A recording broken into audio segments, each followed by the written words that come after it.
Good morning সবাই, কেমন আছো সবাই? আশা করি সবাই অনেক অনেক অনেক ভালো আছো। আমি অনেক ভালো আছি, কারণ আজকে যাবো আমি আর আমার বর একটু পুজো দেওয়ার জন্য। আজকে হলো সানডে, তো আমি আর আমার বর রেডি হয়ে গেছি। রেডি হয়ে তারপরে একটু তো নকশা করাই লাগে, যতই হোক আমরা মেয়া ভাই, একটু তো ডং করাই লাগবো।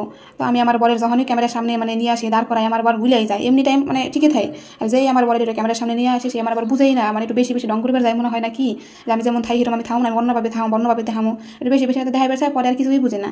তারপরে তো দেখা যায় চুলগুলো একটু বাইন্ধে নিচ্ছি, ভাবছিলাম চুলটা ভিজা রয়েছে, চুলটা একটু সাইডে যায়। পরে আবার ভাবলাম আমি একটা বাজে গেছে, তারপরে আবার নতুন বউ নতুন বিয়ে হয়েছে, এখন যদি চুলগুলো সাইডে যায়, যদি আবার কিছু হয়ে যায়, আর আমার এমনিতে একটু সুত মতো একটু বেশি লাগে। তারপরে ভাবলাম যে ঠিক আছে, তাই চুলটা একটু বাঁধতেই যাই। আমি আমার বড় জিজ্ঞেস করলাম যে দেখো তো আমার ভালো দেখা যাচ্ছে কিনা, বা চুলগুলো ঠিক আছে কিনা। কয় তোমার তো সবসময় ভালোই দেখা যায়। আমি কি ফালতু কথা কই না, একটু সত্যি করে কয় না না না না সত্যি তোমার অনেক ভালো দেখা যাচ্ছে। তারপরে আমার বর তো ডান করে দিল, তাই আমি বললাম চলো ঠিক আছে, তাহলে ভালোই দেখা যাইতেছে। তারপরে দেখো আস্তে আস্তে আস্তে আবার ফোন চলে আসে, রবিবারে একটু শান্তি নাই, একটু পুজো দিবার যাবো, একটু শান্তি মতো যাবো, তারও ই নাই। রবিবার শনিবার যেই কোনো বাড়ি হোক না, এমনি তো ছুটি থাকে না, তারপরে রবিবারে যাও একটু ছুটি থাকে, তাও এই ইসেতে ফোন চলে আসে।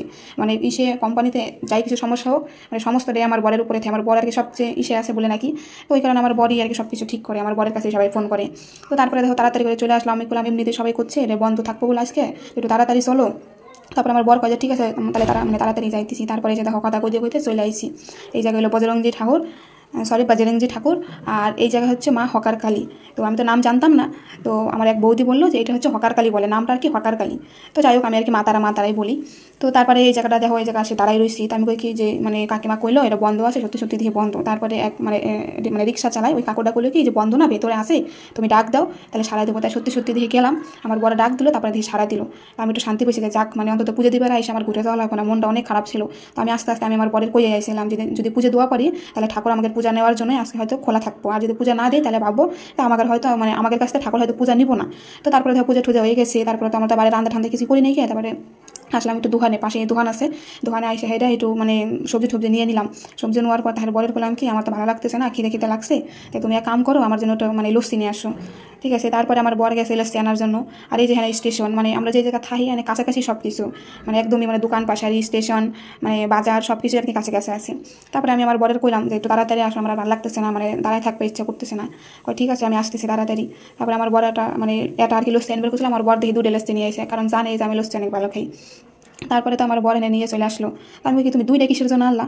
আমি তো জানি তোমার এটাই পুষাইবেন না, তুমি যতই এটা আনবে। আর আমি যতবার এটা আনবে কিছু অতবারই আর কি দুটোই আনছে। আগে তো আমি কোন দিনগুলো খাইতাম না, আমি ভাবতাম ওগুলো দুধ দিয়ে বানায় বা কিছু, এটা সত্যি সত্যি দুধ দিয়েই বানায়, কিন্তু আমি ভাবতাম খাইতে ভালো না বা কী জিনিস, তো ওই জন্য আমি তো খাইতাম না। তো এখন একদিনকে খাইছি, আমার বর খাওয়াইছে, এত ভালো লাগে। তারপরে যে দেখো আইটা আমার আর যাওয়ার মন চাচ্ছিল না। বরের বললাম কি যে তুমি আমার সাইকেলে চড়াও। কয় কি কয় তুমি আমার সাইকেলে উঠে তোমার কি লজ্জা করবো না? আমি কিসে লজ্জা করবো? বড় সাইকেলে চলতেছি না, লজ্জা গেছে। কয় না সবসময় তো তুমি আর কি বাইকে যাও, বাইকে তো তোমার নিয়ে যাই, তুমি সাইকেলে যাইবে, তোমার লজ্জা করবো কেন? দূর সাথে আমার পায়ে আনার শক্তি নাই, তুমি আমার নিয়ে চলো। ঠিক আছে, লজ্জা পরে দেখবো। তারপরে যে দেখো রুমে আসার আগেই আমি আর কি নাইমে গেছি, যে ওই রুমের লোকগুলো অনেক লোক আছে আর কি, চিনা জানা আছে। তা আমি পরে আজকে দেখে যে সাইকেলে চলে আসতেছে, কিছু কইবো না, যত আমারই তো বর, তো কি আর ভাববো, কি কইবো, আমার একটু কেমন লাগতেছিল যে যদি কিছু ভাবে বা যদি কিছু এটা আমারই আর কি মনের ভাবনা, লোকে আর কি হবে। নিজের বরের হাতে আমি জানি মনে সেনে যাওয়া পরি, আর সাইকেলে যাই, বাইকে যাই, 4 চাকা যাই, এটা আমারই তো বর থাকবে। তো তারপরে চলে আসলাম। আসার পরে আমার বর কইলো যে গরমালিকটা আর কি একটু প্রসাদ দিয়ে আসি। আমি ঠিক আছে তাও তুমি প্রসাদটা দিয়ে আসো, আমি আসি। তারপরে সবাই প্রসাদ দিল, প্রসাদ দিয়ে তারপরে এই বাড়ি আরেকটা ছিল পাশের বাড়ি, ওনাগুলো দিয়ে আসলাম প্রসাদ। তারপরে উপরে চলে আসি। উপরে আসার পর দেখো গায়ে ম্যাচে পুরো অস্থির হয়ে গেছে আমার বর। আমি তো একদম আরামে আসি, আমি কামি নেই। আর দুইজনের দেখো ঠাকুরের ওই জায়গাতে টিকা দিছে, আমারটা লালই আছে, আমার বরেরটা খয়রে হয়ে গেছে। কিছুর জন্য কত, কারণ ঘাইমে গেছে, সেই জন্য আমার বরের করছিলাম যে তুমি এত গামছো লালের তে আর কি একদম খয়রে হয়ে গেছে। তো বর কেন ভালো লাগতেছে, সত্যি সত্যি আমার বরের আর আমার সত্যি আজকে অনেক ভালো লাগতেছিল। তো তোমাকে যদি ভিডিওটা ভালো লাগে তাহলে লাইক কমেন্ট শেয়ার করে দিও। ঘর অনেক নোংরা, পরিষ্কার